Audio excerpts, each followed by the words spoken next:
I did pre-watch this last night. This is an actual pre-watch. I watched around 7 minutes of it, I think. I don't even know if we're going to watch that much.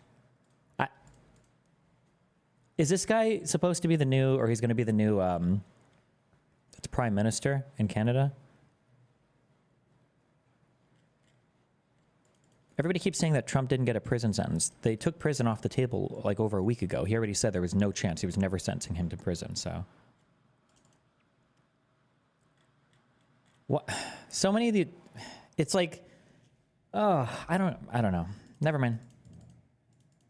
We have to get off this React stuff too, I think. I don't think this is good. We should be, I'm not learning. We're stuck on these. It's not good. We're going to make a little bit of progress on these tonight, okay? But our productivity is another major problem. Like right now, and that's productivity sounds complicated. It's actually extremely simple. You just take the GDP and you divide it by the hours worked in the country.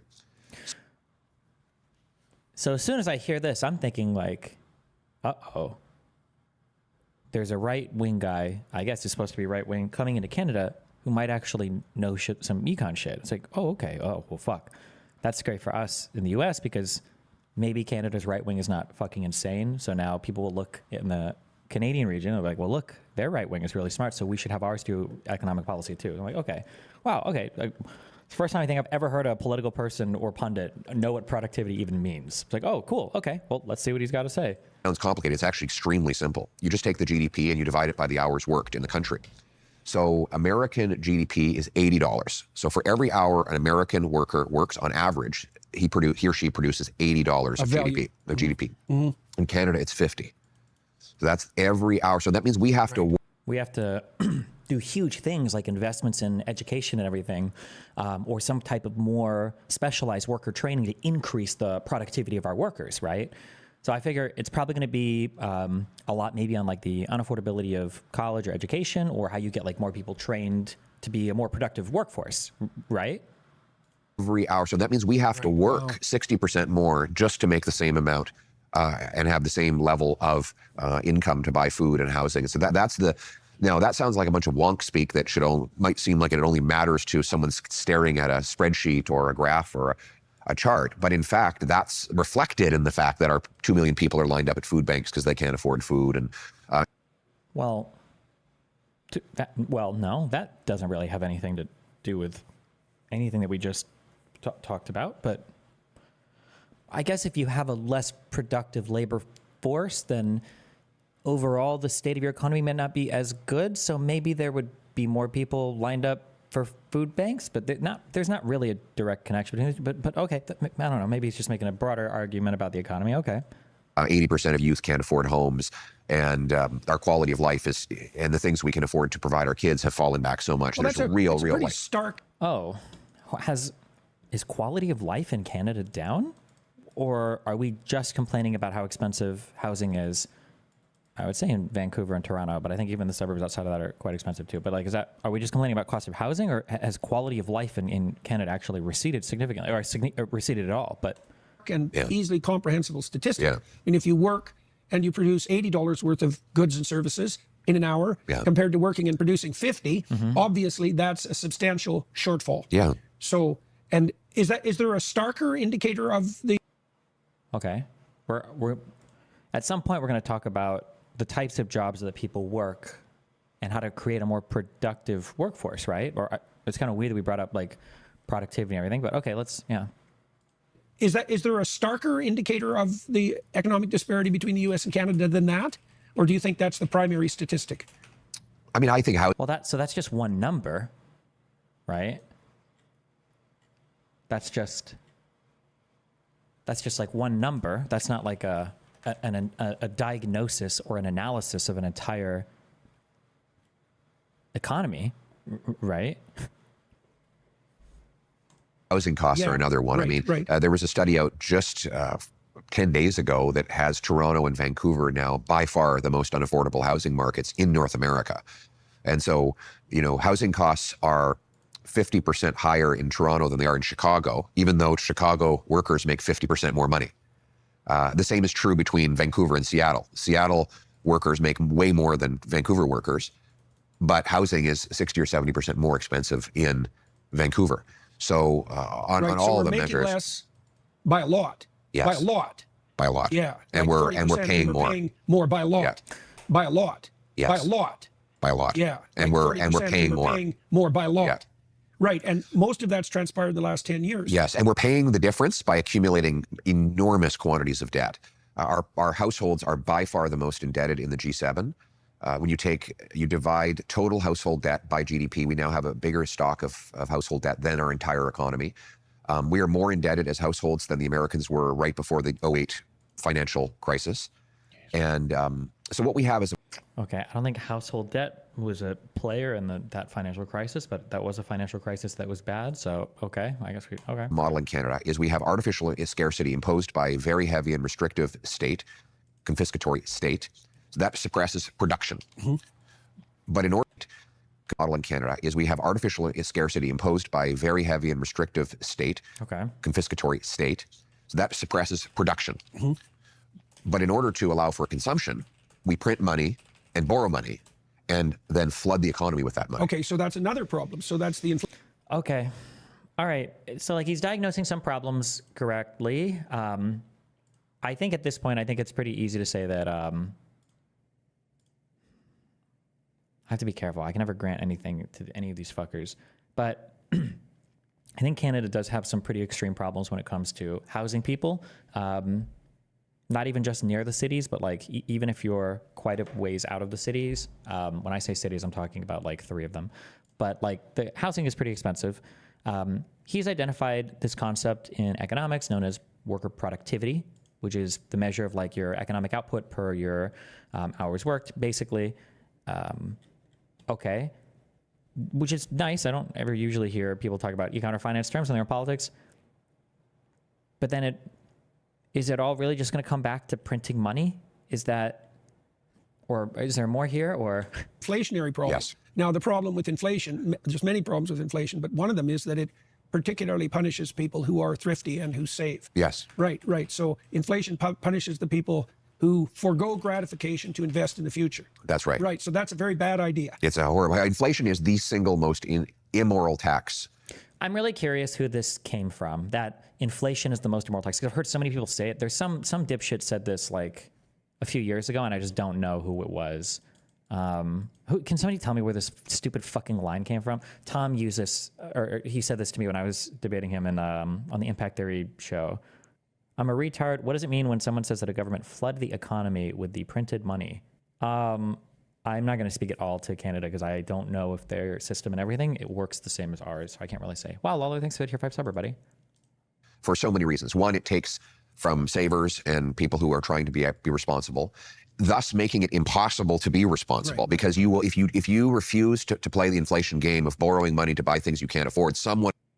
I don't know what the inflation game to borrow money to buy things you can't afford. I don't know what it has to do with the inflation game. That just sounds like consumer credit spending on goods that you can probably put off buying. I don't know what that means, but okay. Else inevitably will, and you won't be able to afford anything. So you ultimately have to act responsibly. It's like Milton Friedman was asked, what would you do with your money in times of inflation? He said, spend it. Right. What is I didn't look this up. What is the source for that Milton Friedman quote? I would be surprised if somebody asked Milton Friedman, what should somebody do in a heavy inflation period? And he's like, oh, spend your money on depreciating or consumable consumer goods. Like your money should be moving. You should be investing it, like buying stock and stuff for sure, of course.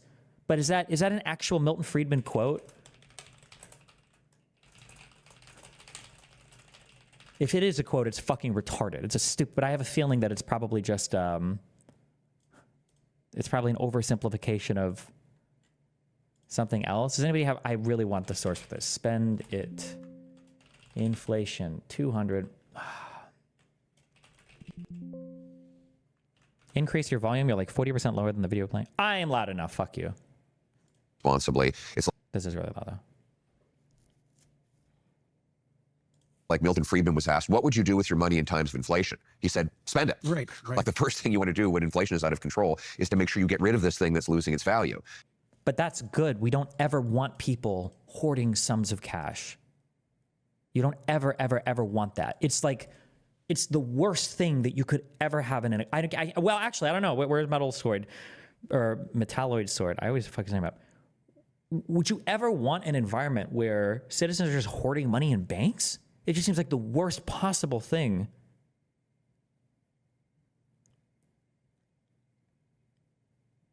Like, you always want spend also means invest, but these people are retards. Yeah, that's what I think if you find that original Milton Friedman quote, it probably meant that.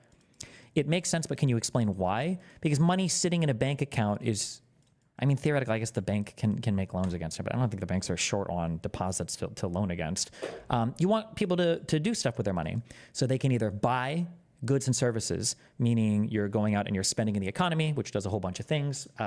It increases demand, which helps suppliers, which helps employers and employees that are working jobs. So that's good.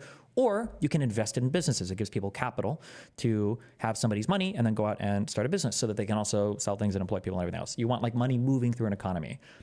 Money that just goes and sits in a bank is like, it's just not good. I don't know. You just would never, it's just not a good thing, I don't think.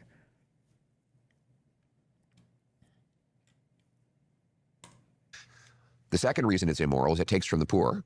Because also this idea, remember how I said it feels like people attach a lot of normativity to economic and finance terms, right? Times of inflation. He said have to act or someone else inevitable. If you refuse to play the inflation, thus making it one, it takes, or inflation is the single most immoral tax. Inflation is not immoral. Inflation is just a thing, okay? Inflation is just a thing. Jesus, when we're talking about like an economic factor or an economic force is immoral. Like, well, slow down, okay? Calm down here, okay? Jesus Christ. For so many reasons. This thing that's losing its value. How do you differentiate between healthy savings and money hoarding? I don't know why anybody would ever have more than a couple $1,000s in a savings account unless you literally have to, unless you're about to make a purchase or something. Like, it's just, there are so many highly liquid assets that you can buy and sell so quickly on the market now. I don't know why you would ever just have your money sitting in a savings account. Value. The second reason it's immoral is it takes from the poor, because the poorest people they do not have the ability to buy inflation-proof assets like gold and real estate and fancy watches and art collections and fancy wines and things. Oh, okay. So he doesn't have any economic foundation for his statements. He just read a term online and it's all virtue signaling.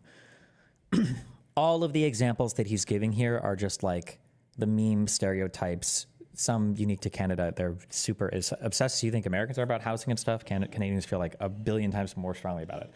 But like, because the poorest people they do not have the ability to buy inflation-proof assets. Poor people absolutely have the ability to buy inflation-proof assets, but investing in stocks isn't sexy. And it doesn't play into the sexy conservative mythos of gold and real estate and gold and real estate and gold. It has to be real thing. It has to be real things. It has to be gold and real estate. Like, everybody can buy a stock. Everybody can invest in like a mutual fund. Like, everybody can have I don't know what they're called in Canada, but in the US, we have like 401ks and IRAs. Everybody can have these things. You don't have to buy fancy watches or art or real estate. Like gold and real estate and fancy watches. Gold, and also, you don't buy gold as a hedge against inflation. I don't know why this rumor or meme started because of conservatives and all the sponsors they get, but like, who the fuck holds gold as a hedge against inflation? Show me one of these multimillionaires and give me a breakdown of your investment account. One, I doubt any of them manage their own money, which is fine. But two, show me your money managers, and I want to know what percentage of your portfolio is held in fucking gold. Give me a break. Nobody fucking holds gold as part of a fucking portfolio. Or it's like 1% because you begged your CPA to, well, I need to. And art collections and fancy wines and things that go up with or even exceed inflation. So it's a very big wealth transfer from the poor and the working class. Maybe a retard question, but can you ever decouple inflation from an ever-growing economy? If people generate more and more money, money will inflate sooner or later. No. There are two reasons why a little bit of inflation is good. I'm going to give one answer, but this is what I've understood for a long time. But somebody made a big post on my subreddit explaining that this is actually the incorrect answer, and then I'll give you their answer, but I don't understand their answer as well. So the typical answer is that a little bit of inflation is good because it encourages people to have movement with their money. So you don't sit on your money. You feel like it's going to lose value if it just sits there, and it encourages you to invest it or spend it, which is good. You want people to invest money. You don't want people to just hoard it in a bank account where it does nothing, basically. That's the answer that I've heard given a ton, and I've heard that given, and I understand that it intuitively kind of makes sense to me. But somebody posted on my subreddit and said that actually the reason why you want a little bit of inflation is because, I don't know why this is the case, but once you hit 0% on your inflation rate, recovering from, like, if your currency is deflating, apparently recovering from that from a monetary policy point of view is incredibly difficult. That, like, having 2% inflation and then working around there is much better, because if you are at 0% ordinarily and you go to like -2%, if your currency begins to deflate, that recovering from that can be like catastrophically difficult. I don't know why it's so much different there. Somebody made a longer post on my subreddit and they seemed like they knew what they were talking about, but I don't think I have a good enough understanding of all those terms. But so there's the two answers. The first one is the one that's commonly given that I kind of understand. And the second one was some guy posted on my subreddit saying that's actually not true. So I don't know which one it is, but there you go. Class to the very, very wealthy. A very small group of people actually get richer. So the socialist policies that provide goods and services to Canadians, let's say, or denizens of other countries, by printing money, actually punish the poor brutally. Oh, absolutely. The socialist policies? What? In consequence of the inflation that they generate. Yes, I mean, all the socialist policies in practice redistribute from the working class to the super wealthy. Also, I love this. I love that the left and the right, the socialists and the commies, and the I can't speak to Canadian. I don't know if this guy's an authoritarian like Trump is or whatever, right? But I love that all of them. Hold on. Has anybody seen this? Does anybody see what he just did there? The socialist policies in practice redistribute from the working class to the super wealthy in practice. And I can prove that. Does anybody see what he did there? Does anybody see what's going on here? Oh my God, it's so cute that they've done this. The messaging, because these guys have become so fucking wealthy, Hassan does this all the time as well. It's no longer transferring from the poor to the rich or from the poor to the wealthy. It's from the poor to the ultra rich or from the poor to the ultra wealthy. The millionaires and the 1% are not your enemies. It's the billionaires that are your enemies, because these guys have all been so successful in their grift and they've all made so much money that now they have to convince you that they live your lifestyle. They're basically, they're closer. A guy making, you know, a 7-figure income, his life is way closer to yours than it is to Jeff Bezos or anybody like that. Like, these are your people. They're working class just like you. Fuck, what did I listen to this on stream or was this on my subreddit off stream? Where Hassan says something like, oh God, fuck. It was another income related comment. I don't remember this clip. It was like a minute long and Hassan said something. I was like, yeah, I think I kind of agree with that. And then there was like a 20 seconds and then he said something else like, oh my God, it's so fucking stupid. Fuck, I don't remember what it was. But the left and the right have moved onto that messaging where they always specify, they're always talking about the ultra wealthy. It's always the ultra wealthy, not just wealthy, because these guys are both. Well, I can't speak to the other guy, but like Jordan Peterson, part of the Daily Wire, has made like probably millions of dollars on his like big right wing grift and everything. So now it has to be the ultra wealthy. It's not us; it's the people that are even richer than us. You know. Yes, I mean, all the socialist policies in practice redistribute from the working class to the super wealthy in practice. And I can prove that again and again and again. Theory. In practice. Yeah. In practice, all the redistribution that happens in these so-called socialist countries ultimately goes from the working class to the super wealthy. I love the reframing here too. Socialism is about taking from the poor and giving to the rich. Okay, all right. Is the reality. But just one last thing on it. What about buying a house, doing it in a year, saving a deposit? Do I want it in stock? If it could get taxed and or go down, my account is at 5% cash. I mean, if you're saving up for something immediately and you want to buy it, then, I mean, save the money. But generally, money sitting in a savings account is always a negative expected value. You're always expecting to lose money. Now, in the short term, it might go up or down, but generally just holding money in a savings account is bad. Inflation. The final reason why it's so immoral is nobody votes on it. The basic principle of our parliamentary system is the government can't tax what Parliament has not voted. Now, I don't know how it works in Canada, but in the United States, the only time we have to increase our debt, the government only needs to borrow money when the budget is higher than the tax receipts. So you vote for the members of, well, I was saying members of parliament. In the United States, we vote for our congressmen, and then we see what our budget is, and you vote for those leaders. You don't vote on the budget directly. But if the people that you're putting in office are consistently overspending, then yeah, there's going to be more inflation. Everybody in the United States votes for inflation. Everybody loves inflation because we love the spending. We love the thing. It's like when a person is saying like, I don't want to be fat, but they love eating McDonald's and candy bars and sodas and everything all day, every day, constantly, and that's it. And it's like, okay, well, like you can say that you don't want to be fat, but you sure do love the fat lifestyle. And it's the same thing in the United States. Nobody really wants to cut spending. That's why we vote for people. We'll pay lip service to the deficit or the debt, but like like Donald Trump is running the debt up like insanely. He did more than any other president before him. So where is this deficit concern at, you know? The people must, no taxation. Has Trudeau done anything wrong? I can't speak to Canadian politics at all. I truly can't tell you. I just don't know.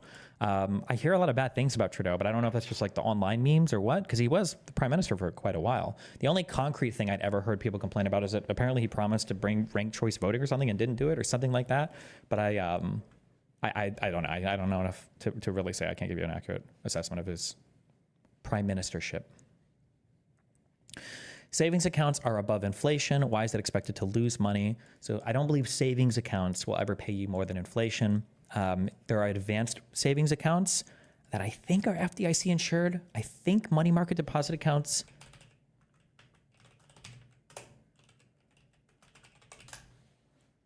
Yes. I think money market deposit accounts, I think might beat inflation generally. But ordinary savings accounts won't. Typically, you need to be invested in the market for that, or have your money in other places.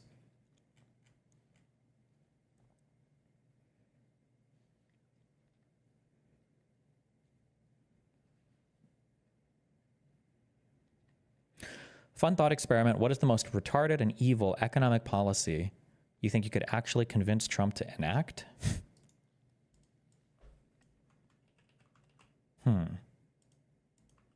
I don't know. I don't have to think about it. I did think about this yesterday. This would be a really fun thought experiment to run through with a conservative.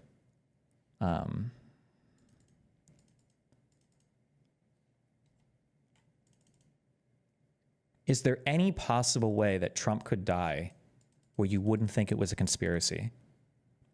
And I think the gut response would be, well, of course. But then if you were to run through and ask them, I don't think there would be any answer that would be satisfactory to over half of them. So like, okay, you said, yeah, so if he had like a heart attack, let's say that tomorrow morning it's announced that Donald Trump was found dead and it seemed to have been a heart attack. Do you believe that he legitimately died? Would you believe that? I don't believe that the answer would ever be, I don't think they would own up to any of that. What if you see him get hit by a car and we investigate the person, there's no connect, like, would you agree that it was like an accident or, yeah, I don't know.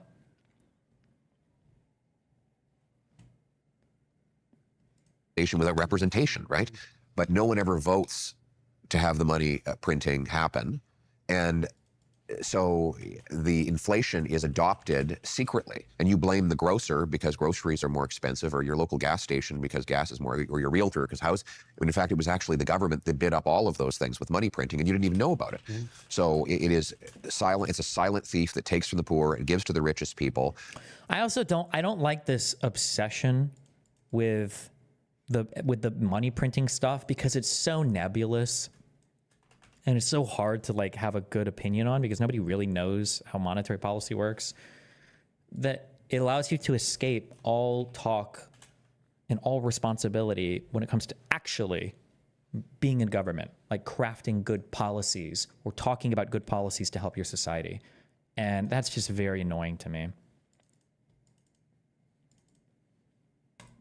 And it destroys the working class.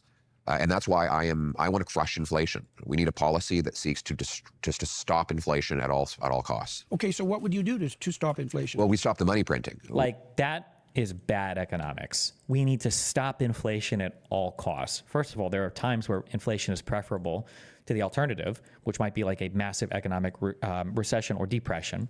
And two, is he talking about like 0% inflation, or what do you mean? Like, I don't even know what we're talking about here. And also, three, Again, I don't know if Canada's monetary system is similar to the United States, and that you guys have like a central bank that's enjoys somewhat of an independent relationship from the parliament, but it's not in the purview, at least in the United States, of the government to, it's not in the purview of the government to do anything about inflation. That's just not the government's job. That's the job of your banking system.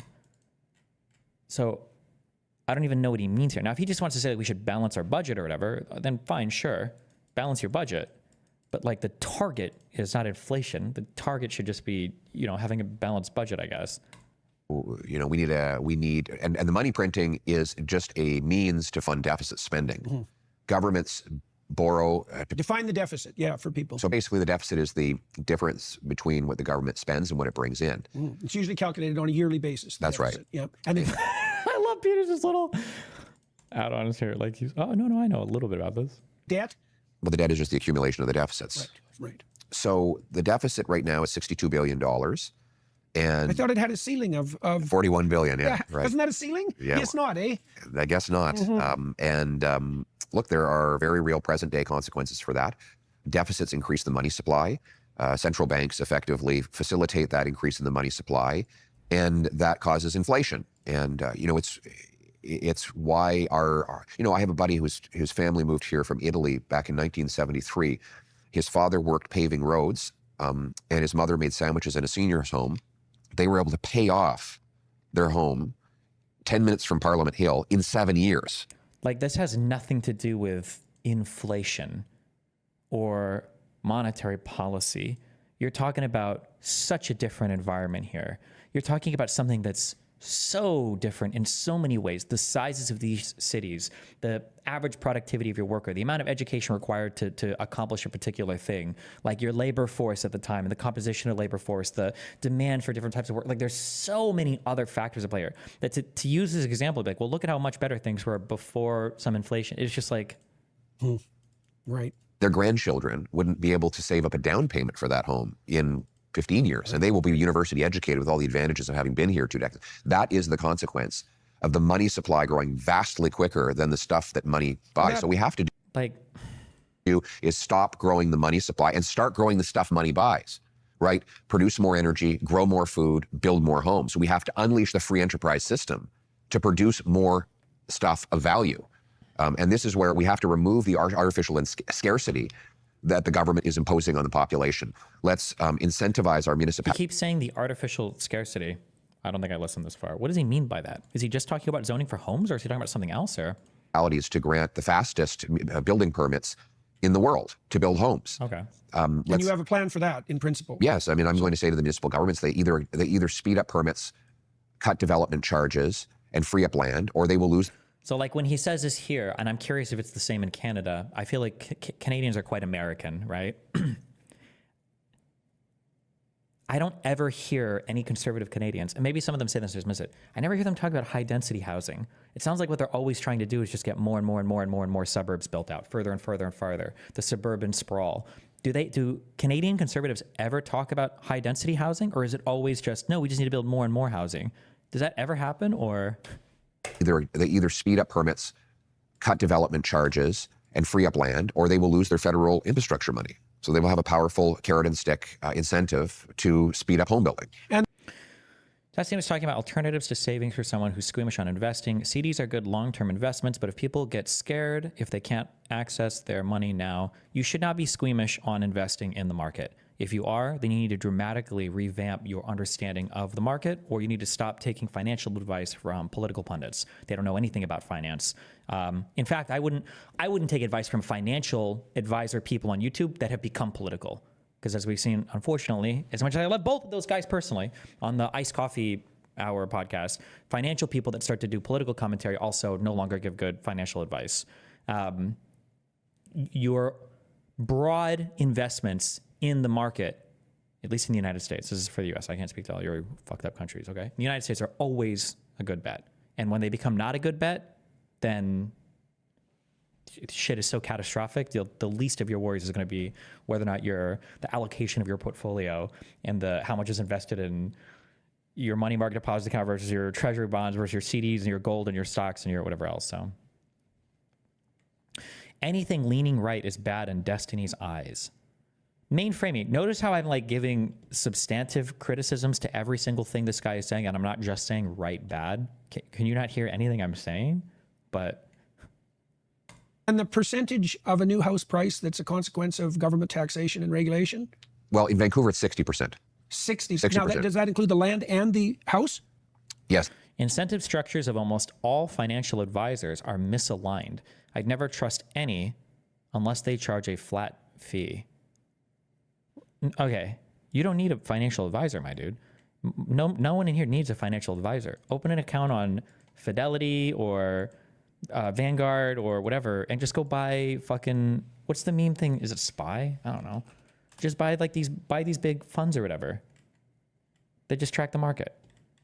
That's all you need. You don't need a financial advisor for your $12,780, stock account. Just buy whatever. Just buy this shit.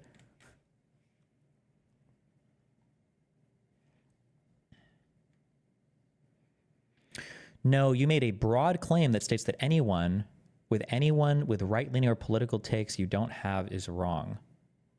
I said that anybody with right-leaning political takes are wrong. You don't understand, I fight with commies as well, right? Like I listed Hassan and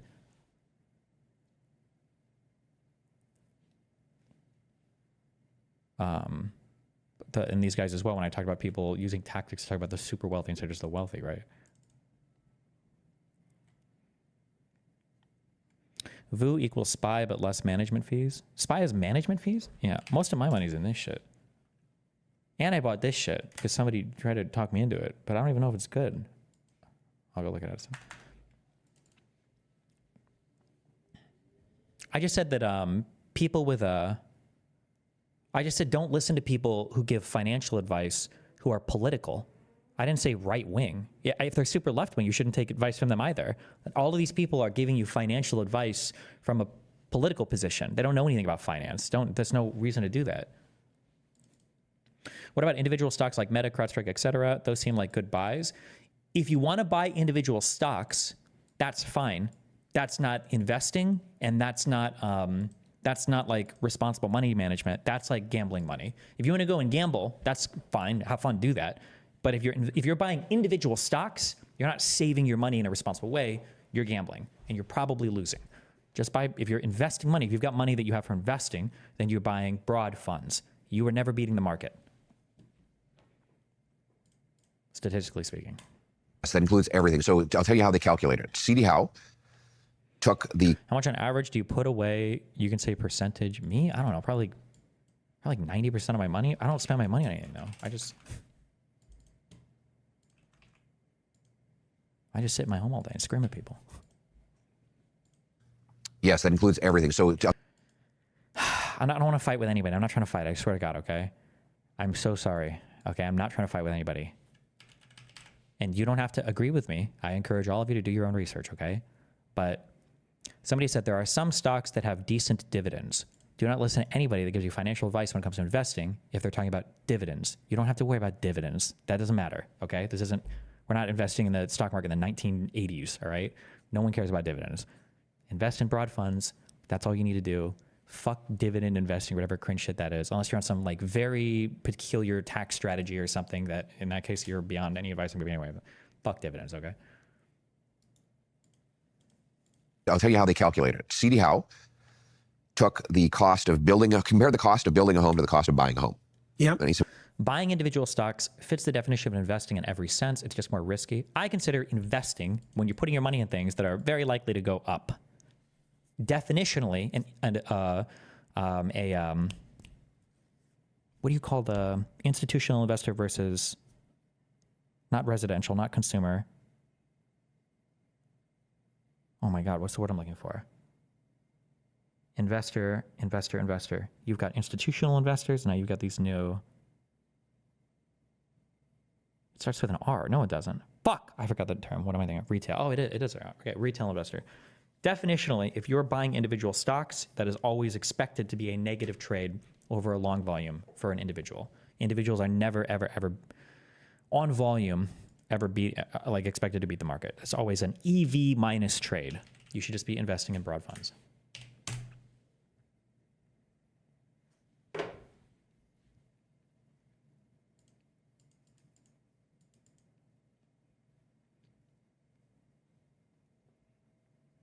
Dave Ramsey is actually delusional. He says you can easily beat the market. I don't think I've ever, sometimes I hear Dave Ramsey say things that are a little bit like,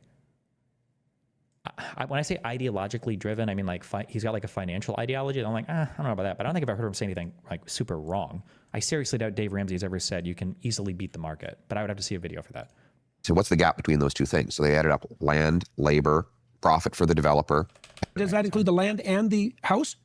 Yes, that includes everything. So I'm illiterate. What are broad funds? Yeah, so when I look at the stock market, okay, let's say that I look at a company like NVIDIA, okay? So NVIDIA is a stock. When I buy shares of NVIDIA, I'm getting some ownership in the NVIDIA corporation, okay? Now, markets, even though they tend to be correlated, meaning they all kind of tend to move like up and down together, I think broadly speaking, some markets can go up a lot and then down a lot and whatever. Some markets can be like more stable over time. Other markets can sometimes are inversely correlated and there's weird shit, whatever. But like on the aggregate, meaning when you add all of these things together, okay, all of them kind of look like this, all right? This is how they all look on the aggregate. They'll all, if you add all of them together. However, if you're an individual and you go into a stock market, okay, well, fuck, okay, so what, do I need to buy one of every stock? Well, maybe not. So for instance, I believe that the S&P 500, I think is highly weighted in tech, meaning tech companies overrepresent the companies listed on the S&P 500. So if I were to buy one stock from every company in the S&P 500, is it really a diverse portfolio if I have like one stock from a company worth $5 billion and one stock from a company worth $5 million? No, a company that small would never be listed on the S&P 500, but you know, right? So there's a whole idea of like, well, how do you diversify a portfolio in a way that accurately is pegged on like the aggregate of the entire market? This is a very, very, very, well, it's a somewhat complicated thing to do. You don't have the money to do that. You don't have the time to do that. You don't want to spend the research. So instead of all this, okay, I would rather go to a group of people who know how to balance an investment in the market. And I'm going to say, okay, listen, you guys are all, you know the percentages to have like a balanced portfolio.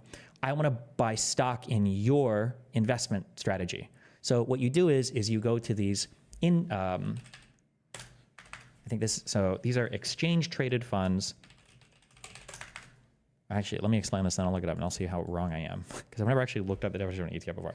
But I'm pretty sure basically what an ETF is a bunch of guys that know what they're doing is they'll say, okay, these are all the things that we need to invest in. We're going to get a bunch of people to give us their money, and then we're going to allocate all of their money into these investments. And then as all of these investments rise, we're going to return, well, we'll either reinvest it or we'll return that money to the people that are investing in us. So you're basically paying somebody else to make broad investments in the market, and those broad investments in the market are these types of funds, basically. A fund, I think a fund is always like a collection of investments or securities or whatever, basically. An exchange-traded fund is an investment fund that holds multiple underlying assets and can be bought and sold on an exchange much like an individual stock. Yes, okay.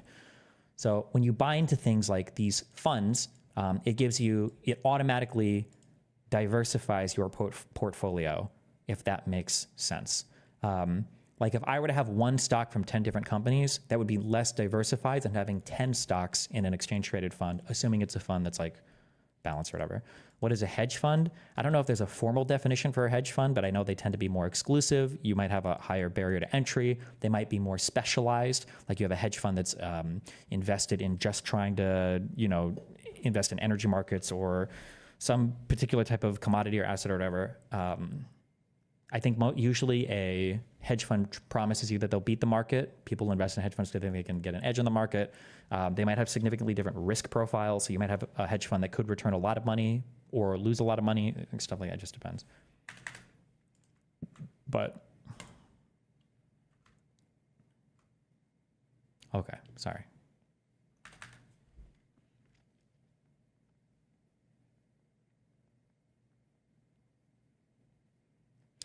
The S&P 500 is just the 500 largest companies. It does not include mid and small cap companies. I'm trying to think if it's just the 500 largest or if there's another selection criteria in there.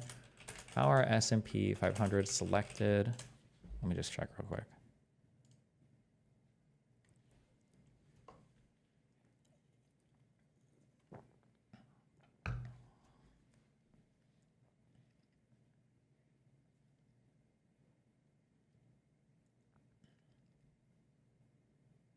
S&P 500 is calculated by adding each company's float-adjusted market capitalization. In order to be included in the S&P 500, we have seen certain requirements, including achieving certain market cap, at least 45 bill, having a majority of its shares in public hands, and being a public company for at least a year. Investors want to invest in S&P 500. I don't know. Okay, I think this might be broadly true, sure.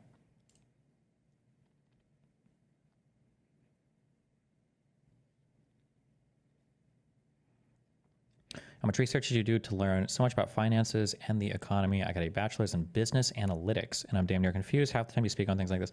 Well, business analytics, there's like a lot of different parts of things that seem the same, but they aren't. That was a really big statement. Like sometimes people say like, oh, like I have a bachelor in econ, but I don't know anything about finance, because finance and econ are like two totally separate things. Or if you do like business analytics, there might be a little bit of crossover with like finance, but I would imagine there's probably almost nothing to do with economics. You might learn like a really like basic econ thing, or like have a really, really basic econ class. But yeah, just Wikipedia everything. That's all you do, bro. Keep wikiing. Wiki all the things.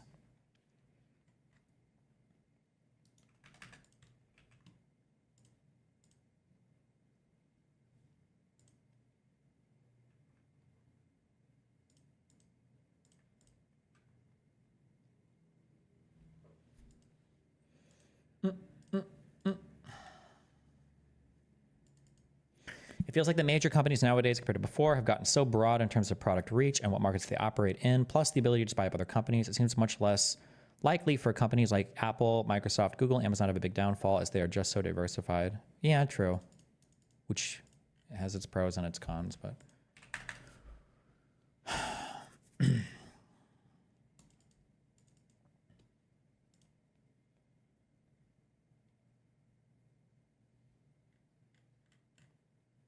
What about global funds? Do you think they're worth it? I don't know. Like I said, people told me to buy, I think VT was the fund they recommended. I feel like it's underperformed compared to my other shit. I don't know if global funds are good or not. Don't ask me that. I can't give you advice on like what is the best. I just buy broad funds that track US markets. And I know that that's better than putting your money in other like cash equivalent things or trying to gamble on your own for stocks. I can tell you that. But in terms of like specific market funds or like global funds, I don't know enough to say. So I'll tell you how they calculate it. CD Howe took the cost of compared the cost of building a home to the cost of buying a home. Yeah. And he said, what's the gap between those two things? So they added up land, labor, profit for the developer, materials, and they compared that to the sale price. And they found the gap was $1.2 million. So that's $1.2 million of extra cost above and beyond the materials, the labor, the land, and the profit for the developer. So where's that going? Well, the answer is he going to say that's going to inflation or that's going to government regulation?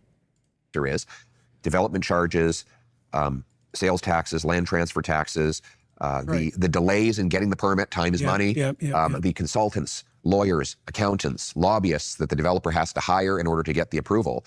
So in other words, we're spending twice, in Vancouver, we spend twice as much on bureaucrats. Destiny says don't do both. He says it's bad practice to do both. That's my point. Haha. Wait, what? Destiny says...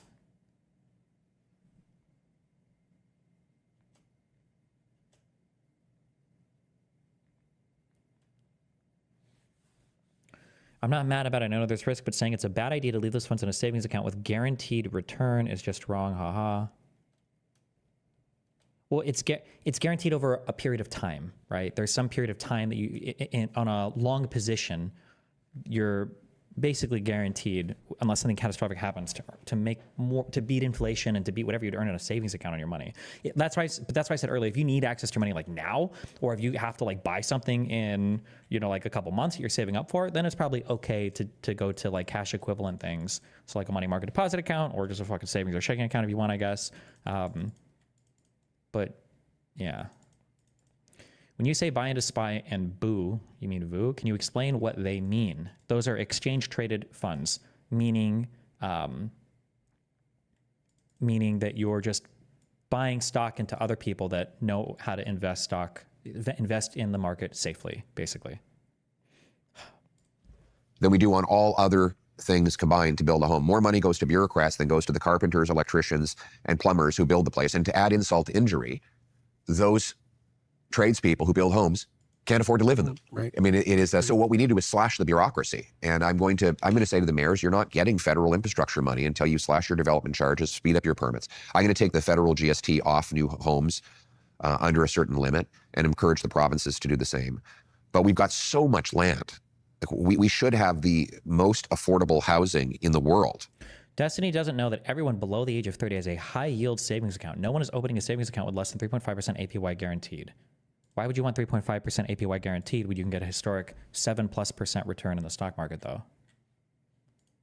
I mean, it should be dirt cheap because we have the most dirt. We just need to get the government out of the way. The same goes for our resource sector. I mean, why is it that we're still importing oil when we've got the world's third biggest supply? Why is it we can't export our natural gas overseas? You mean like to Germany and Japan, even when they ask? Exactly. And are offering multi-decade contracts at distressed prices because they're so desperate for energy.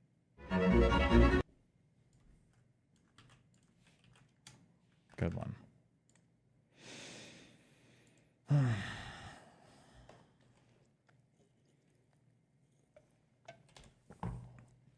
Destiny, keep in mind you started investing during the largest market bull run in history since 2008. That's why index funds have performed so well. There's no guarantee this bull run will continue in the future. I mean, historic stock market returns aren't just calculated from 2008, though, right? They're calculated from a much longer time period, no? Also, no, the purpose of hedge funds is not to beat the market, you fucking retard. The purpose is to achieve returns with a substantially higher Sharpe ratio.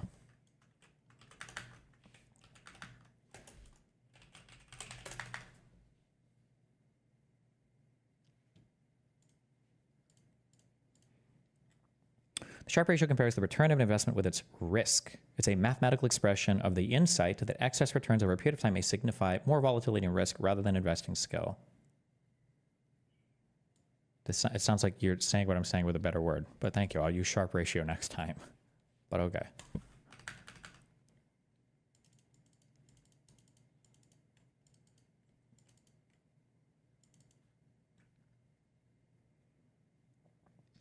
Why do you say the USA has the most productive workforce? Ever I see it in the top 20 or top 10?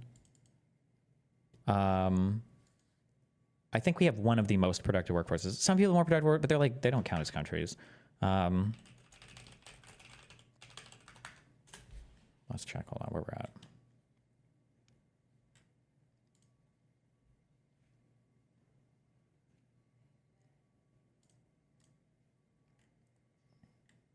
Okay, Ireland doesn't count. Fuck you, because you guys get world. The tax haven bullshit for Ireland is bullshit. So Ireland doesn't count. Fuck you. Norway doesn't count. You guys have too many natural resources, not enough people. Luxembourg, too small. Flag is the color of a bomb pop. Doesn't count. Denmark, I guess we can count Denmark. Sure. Switzerland, too small. Doesn't count. Belgium, shitty chocolate. Doesn't count.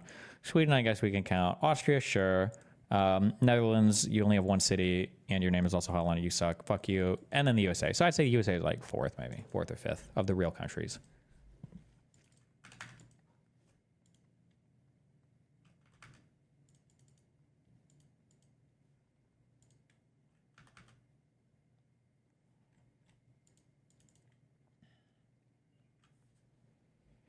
Very stupid guy here. How do you make money off of investing in the stock of an EFT, just buying it, letting it increase in value, and then selling it? I'm sorry, ETF. EFT is e-fitting tool. Jesus. How do you make money? I don't remember if VU pays dividends or not. Can an index pay you dividends? I'm pretty sure they can, right? Can ETFs pay? Yeah, because the stocks inside the funds can pay dividends, right? Yes, ETFs pay dividends earned from the underlying stocks held in ETF. So some pay dividends, although generally you should automatically reinvest those dividends. Although you don't have to, I guess you could just take it as income or whatever. But you can reinvest the dividends, or the stock itself will also appreciate as the value of the portfolio appreciates as well. So that's how you make money, just like you invest in any stock, basically.